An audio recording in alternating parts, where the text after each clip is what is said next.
오래 참는 법을 배우라라는 제목으로 하나님 말씀 증거하도록 하겠습니다. 세상에서 가장 힘든 일이 뭐라고 생각하십니까? 기다리는 것 또는 오래 참는 것입니다. 요즘 젊은이들이 결혼을 하지 않습니다. 이유가 뭐냐? 실력이 없기 때문에 그렇습니다. 고린도전서 13장 4절 보면은 사랑에 대한 정의를 읽혀내기죠. 첫 번째가 사랑은 오래 참고, Love is long suffering. 그러니까 long suffering, 오래 참아야 됩니다. 이거 실력 없이 됩니까?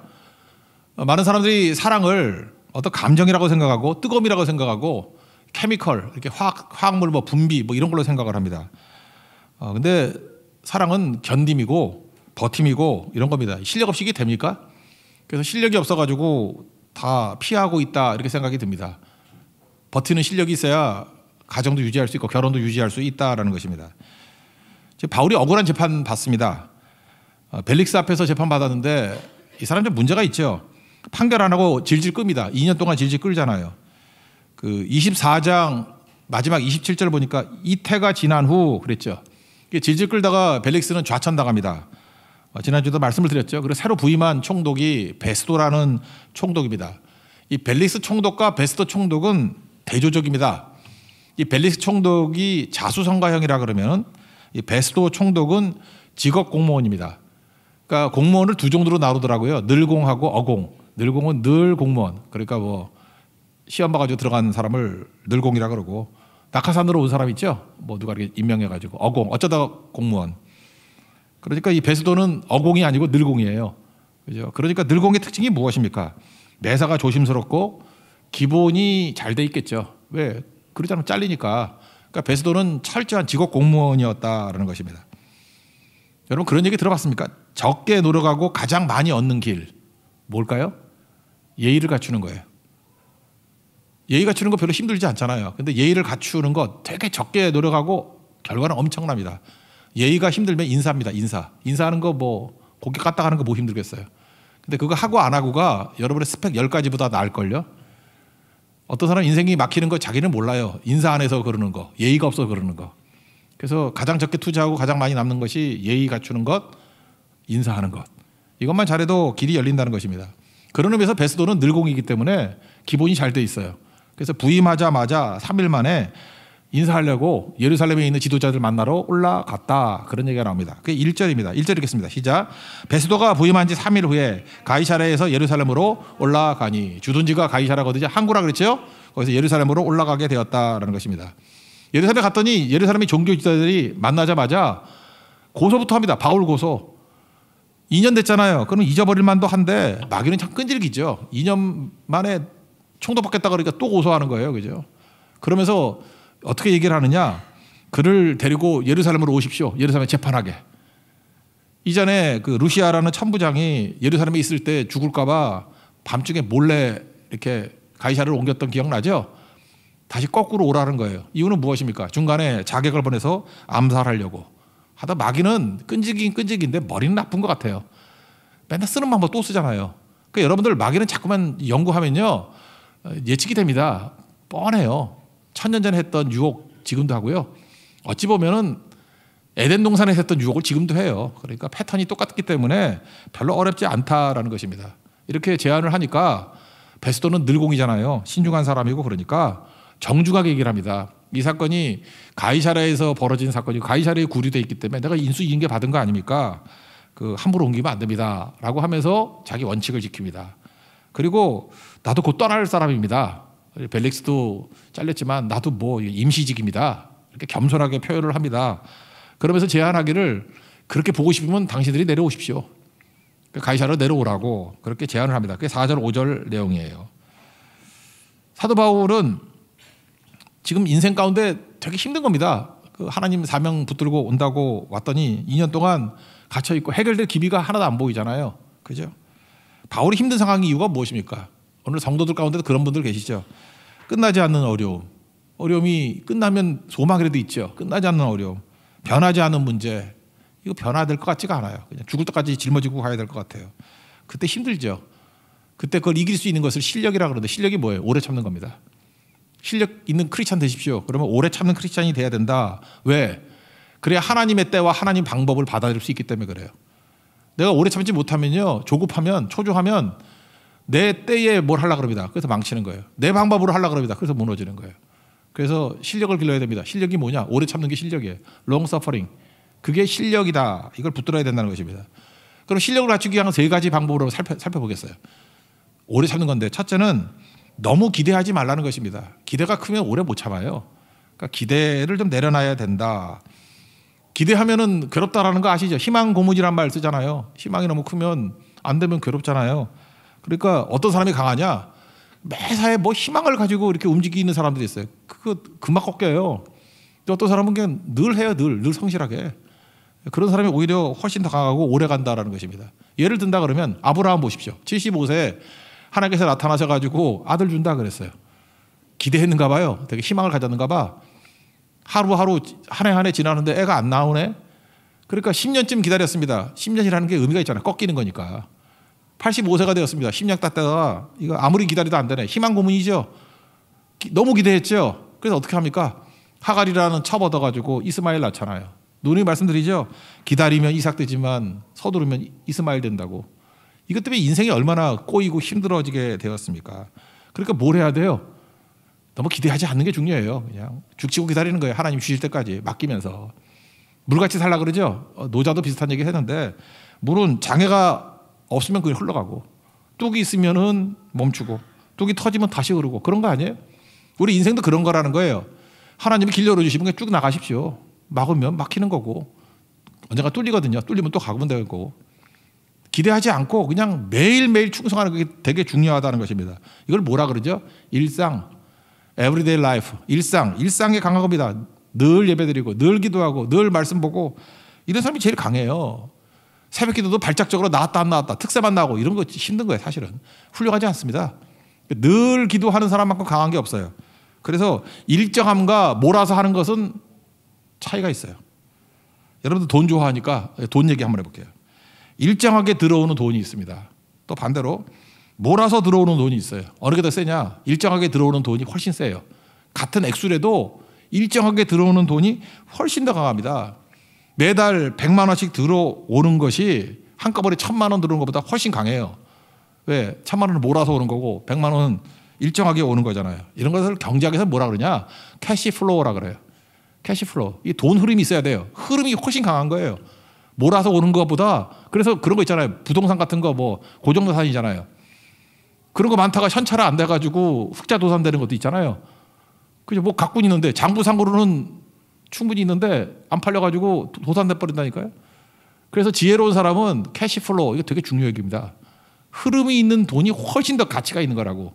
그걸 잊지 말아야죠. 예를 든다 그러면 부모를 잘 만나가지고 부모가 자식들을 위해서 연금을 들어줬어. 연금을. 그래서 얼마 나이가 지나고 난 다음에 연금을 받을 수 있게 만들어 놨습니다. 똑똑한 자녀는 연금으로 받습니다. 근데 바보 같은 자녀는 일시불로 다 받아먹고 날려버려요. 뭘 모르죠? 이게 꾸준하게 일정하게 들어오는 돈이 훨씬 더 힘이 있다는 걸 기본인데 캐시플로우 이걸 알아야 돼. 이걸 모른다라는 것입니다. 이거 잘 이해가 안 되면 한번 보십시오. 비로 한번 생각해 봅시다. 일정하게 비가 내립니다. 그럼 어떤 일이 벌어져요? 옥토가 돼요. 일정하게 비가 내려요. 그럼 옥토가 되고 몰아서 비가 내리면 홍수가 돼요. 못 쓰죠? 인생을 홍수같이 살면 안 되죠. 일정하게 옥토가 되게 만들어야 된다라는 것입니다. 똑같은 일이 벌어져요. 일당하고 일정하게 들어오는 거. 일당으로 버는 거 있잖아요. 일당으로 하루에 50만 원 번다고 합시다.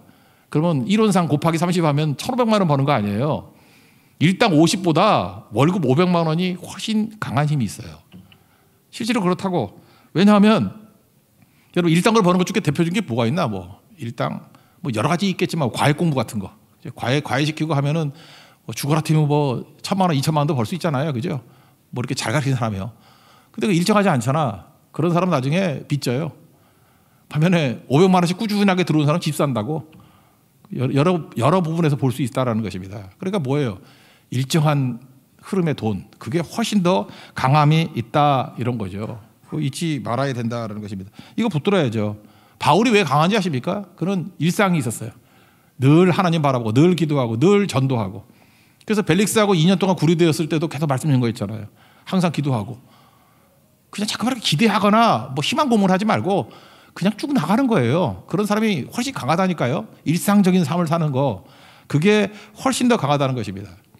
어떤 사람을 보면 늘 불안한 사람이 있어요. 늘 불안한 사람의 특징이 뭐냐? 굳이 말한다면 배터리 모드로 살아가는 사람이에요. 배터리는 어떻죠? 100% 충전 그러면 약간 안심이 되지. 근데 90 먹어도 괜찮죠. 80, 70 저는 이상해. 이게 배터리가 50만 돼도 불안해. 이거 언제 끊어지나?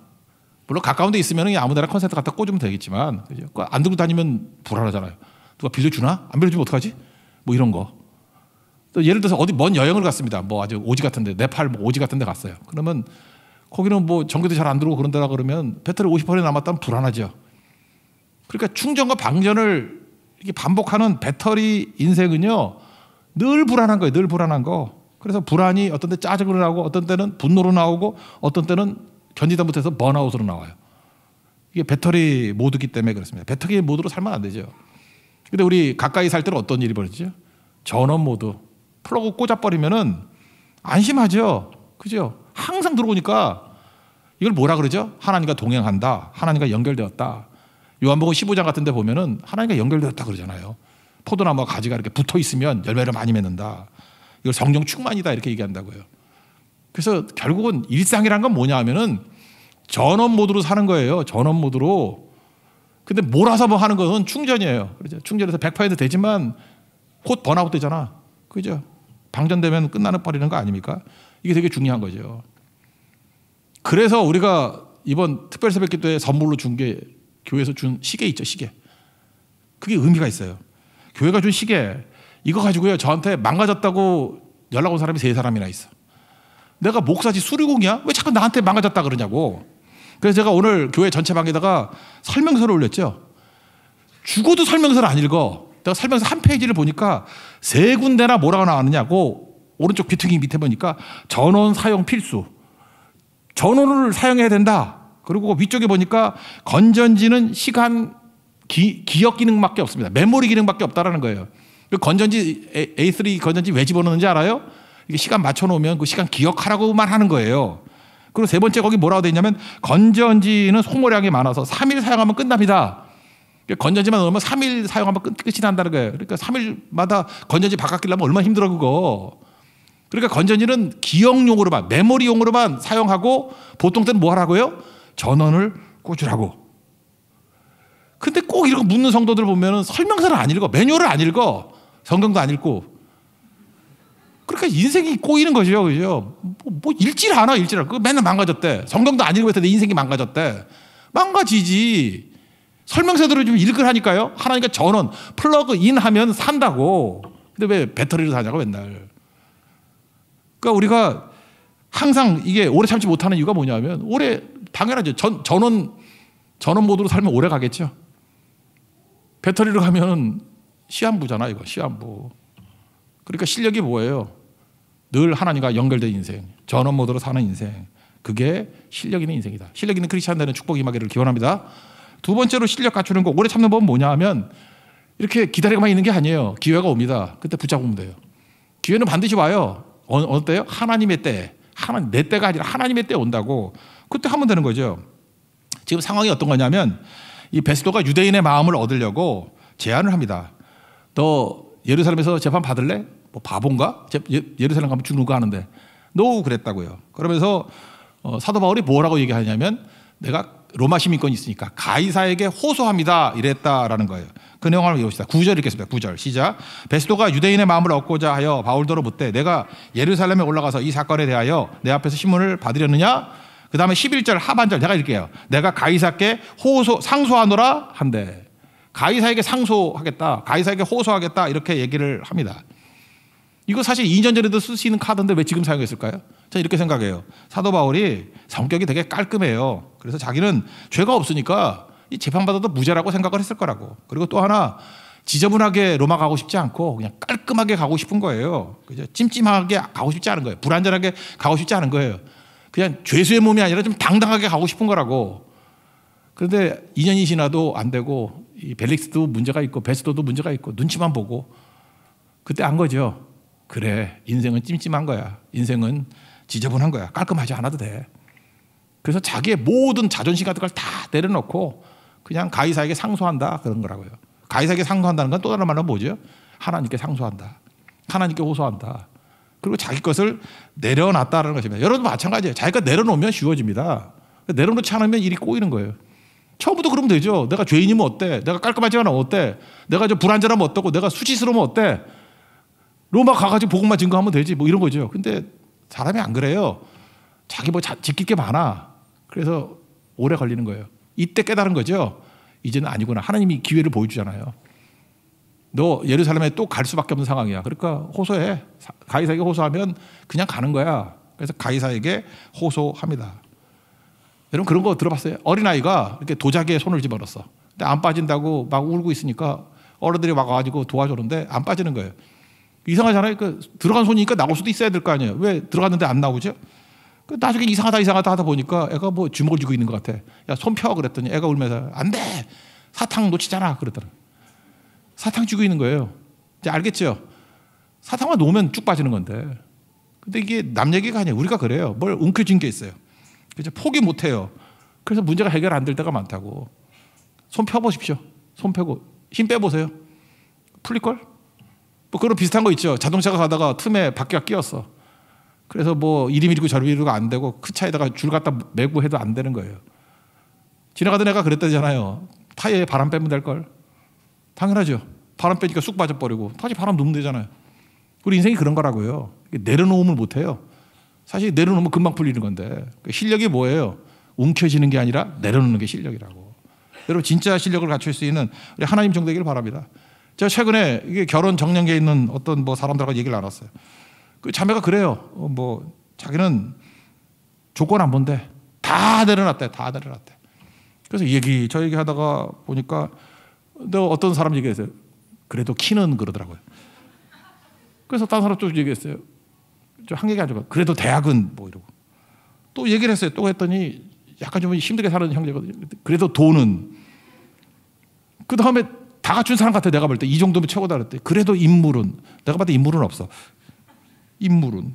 그 다음에 어떤 사람 보니까 좀 이렇게 건강하지 않은 것부터 약해 보여. 그래도 건강은. 마지막에 또 체크하는 게 뭐예요? 그래도 믿음은. 제가 이렇게 쭉 얘기 듣다가 그랬어요. 자, 4글자로 대답했어요. 혼자 살아. 예수님 와도 안 되는 거예요. 그죠? 이게 뭐예요? 제가 볼 때 언제 결혼할 수 있느냐? 완전 내려놓을 때 하는 거예요. 손에 움켜쥔 거 내려놓을 때. 그때 풀리게 된 거죠. 하나님께서 2년 동안을 허송세월한 거라고 보십니까? 2년 동안 지금 가이사랴에 구류되어 있는 것이 이게 허송세월입니까? 무의미합니까? 그거 아니라는 거예요. 고난을 거친 것, 기다림을 거친 것은 가치가 있습니다. 하나님께서 우리에게 언제 길을 열어주시냐면 무게 있을 때 길을 열어주세요. 우리를 가볍게 움직이는 게 아니라 무게 있을 때 옮겨준다고. 무게. 2년 동안 사도 바울은 영적 무게가 생긴 거예요. 그래서 그의 호소, 이거는 무게 있는 호소예요. 그래서 가볍게 로마 간 게 아니라 무게를 가지고 간 거예요. 영광이죠. 무게가 영광이잖아요. 영광을 가지고 간 거라고. 이게 얼마나 중요한데 이게 굉장히 중요한 거죠. 돈 얘기 좋아하니까 돈 얘기 한번 더 해볼게요. 고생해서 번 돈하고 누가 준 돈하고 무게가 달라요. 고생해서 번 돈이 100kg 정도 된다 그러면 누가 준 돈은 1kg예요. 액수는 똑같은데 무게가 달라요. 100kg, 1kg. 무게가 다르다고. 그래서 누가 준 돈은요. 가벼워서 다 날아가 버려요. 그런 돈은 다 흩어져 버려요. 아무리 줘봤자 그 유지가 안 돼요. 대표적인 게 뭐죠? 복권, 로또 이런 거. 뭐 뉴스에도 많이 보잖아요. 로또 당첨돼가지고 뭐 몇 년에 망했다며. 이게 왜요? 이게 쉽게 번 돈이거든. 다 날아가 버려요. 누가 준 돈, 뭐 유산이나 증여 이런 거. 그거 준비 안 된 자녀들에게 줘봐야 그거 다 날려버려요. 아무것도 남는 게 없다라는 것입니다. 그래서 누가 준 돈 1억보다 적금에서 모은 1억. 이건 무게가 다르다라는 것입니다. 그래서 하나님께서 언제 주시냐? 이게 무게 있을 때 준다라는 거예요. 그러니까 하나님 앞에서 여러분들께서 너무 서두르지 마십시오. 기다림에는 무게가 생긴 거예요. 권위가 생긴 거예요. 하나님께서 영광을 주시는 거예요. 이게 다른 거라고. 그래서 하나님 앞에서 기다림을 통해서 무게 있을 때 기회 주시면 그때 하면 되는 거예요. 그때 나아갈 수 있는 실력 있는 크리스찬들은 축복이 임하기를 축원합니다. 그 다음에 마지막 세 번째로 오래 참는 법은 뭐냐? 자기 자신의 모습을 화려함으로 가리지 말라는 거예요. 있는 모습 그대로 보이는 것이 그게 오래 참는 비결이다. 이게 포장하려고 그러면 힘들어요. 근데 있는 모습 그대로. 세상에 제일 쉬운 게 있는 모습 그대로 아니에요? 그게 뭐 힘들어? 쉽다라는 것입니다. 베스도는 늘공이라고 그랬죠. 그래서 신중합니다. 매사가 신중해요. 그래서 마침 가이사랴에 아그리빠 왕이 찾아왔습니다. 그랬더니 그에게 겸손하게 자문을 구하고 재판을 요청합니다. 그게 13절 이하에 쭉 나와요. 27절까지. 그러면 아그리빠가 누군지 좀 설명을 해줘야 되는데, 오늘 25장에 나오는 아그리빠는 아그리빠 2세입니다. 이 집안 설명을 하면 할아버지가 헤롯 대왕이에요. 그러니까 예수님 태어났을 때 2살 이하 애들 싸그리 죽여버렸던 사람 있죠. 그래서 건축왕이다 그렇게 말하기도 합니다. 그게 헤롯 대왕이고, 그 아들이 누가 있냐면 아그리빠 1세, 헤롯 아그리빠 1세, 그게 아버지예요. 자기는 헤롯 아그리빠 2세 이렇게 되는 거라고요. 근데 그 아버지 헤롯 아그리빠 1세는 누구냐? 사도행전 12장에 나와요. 12장 23절에 보니까 헤롯이 영광을 하나님께 돌리지 아니하므로 주의 사자가 곧 친히 벌레에게 먹혀 죽으니라. 막 사람들이 와가지고 막 신의 소리다, 이건 사람의 소리가 아니다 막 그랬더니 하나님께 영광 돌리지 않고 지가 영광을 받아먹었더니 하나님이 열받아가지고 죽여버렸다, 그런 얘기 나오죠. 벌레 먹고 죽었다. 옛날에 충이 쳐서 충이 친히 죽으니라 이렇게 나왔다. 벌레 충자. 그게 아버지라고, 아버지. 그래서 그때 죽었을 때 이 헤롯 아그리빠 2세, 여기 나오는 이 친구는 17살이었어요. 17살이면 꽤 나이가 들었는데 그래도 어리다고 생각했는가 봐. 로마에서 전체를 맡길 수 없으니까 그 레바논 북부 쪽만 맡겼어요. 그리고 난 다음에 나이 20대가 돼가지고 나이가 좀 들고 난 다음에 갈릴리까지 맡겼어. 그렇지만 이 헤롯 아그리빠 1세가 정통이거든. 이 적통이기 때문에 여기다가 지배는 북쪽으로 하지만 예루살렘 성전과 대제사장 임명권을 헤롯 아그리빠 2세에게 줬어요. 그러니까 종교적인 권한을 준 거죠. 왜? 적통이니까. 그런 게 헤롯 아그리빠 2세라는 것입니다. 그러니까 늘공인 베스도는 신중하죠. 이렇게 종교적인 권한을 갖고 있으니까 아그리빠에게 자문을 구하는 거예요. 그죠? 이렇게 늘 조심하죠, 베스도는. 그죠? 그런 모습이 오늘 본문에 나온다라는 것입니다. 그 얘기예요, 그 얘기. 근데 이 헤롯 아그리빠 2세는요, 그 아버지가 벌레 먹고 죽었잖아요. 그게 왜 죽었냐 하면은 사도행전 12장에 나오잖아요. 아버지가 했던 일이 뭐냐? 예수님이 제자 야고보를 죽이고요. 그다음 베드로를 감옥에 잡아가 놓죠. 그래서 하나님께서 기적적으로 베드로 풀어주잖아요. 뭐 나오라 그랬더니 잠자고 있으니까 천사가 옆구리 쳐가지고 깨우는 거 기억나시죠? 그래서 빼내요.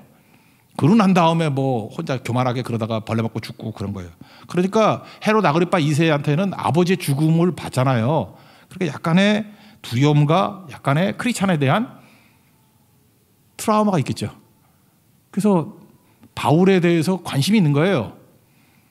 그리고 그의 마음 가운데 죄의식도 있습니다. 이건 뭐가 똑같냐? 여기 본문을 보면은 아그리빠하고 버니게가 맨날 같이 나와. 13절 한번 읽겠습니다. 시작. 수일 후에 아그리빠 왕과 버니게가 베스도에게 문안으로 가이사랴에 와서. 근데 아그리빠하고 버니게가 왜 나오냐? 버니게는 누구냐 하면 여동생이에요. 여동생. 그러니까 아그리빠 1세의 딸이거든. 그러니까 여동생이에요. 친여동생.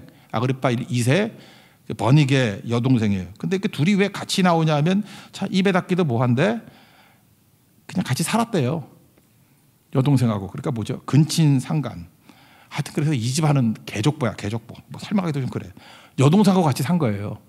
그러니까 수치스럽고 부끄러웠겠죠. 그죠? 그러니까 죄의식도 있고 뭐 이런 게 있는 거예요. 그죠? 한번 보세요. 지금 아그리빠하고 버니게하고 바울하고 누가 더 죄인입니까? 아그리빠가 훨씬 더 큰 죄인이죠. 그런데 부끄러움과 수치심을 가지고 있는 사람이 바울을 지금 재판하려고 그러는 거야. 말도 안 되는 거지. 사람은요, 수치심이 있고 그럴 때 어떻게 하느냐? 화려함으로 꾸밉니다. 그래서 어떤 사람 볼 때 그 사람의 수준보다 너무 지나치게 화려한 거는 속이 텅 빈 거예요. 그리고 뭔가 수치가 있는 거라고. 그죠? 그래서 오늘 본문 23절 제가 읽을게요. 이튿날 아그리빠와 버니게가 크게 위엄을 갖추고 와서, 크게 위엄을 갖췄다, 화려하게 꾸몄다, 그런 뜻이거든요. 왜 그랬을까요? 수치를 가리려고, 부끄러움을 가리려고. 이건 뭐죠? 위선과 포장. 그래서 화려함으로 이렇게 포장했다는 것입니다. 허세로 포장했다는 거예요. 여러분 살다가 갑자기 좋은 옷을 입고 싶은 욕심이 생길 때가 있지 않습니까? 그럴 때 있습니까? 백화점을 지나가다가 되게 좋은 옷이 있어. 옛날에 거들떠 봤는데 그게 꼭 사고 싶어. 왜 그럴까요?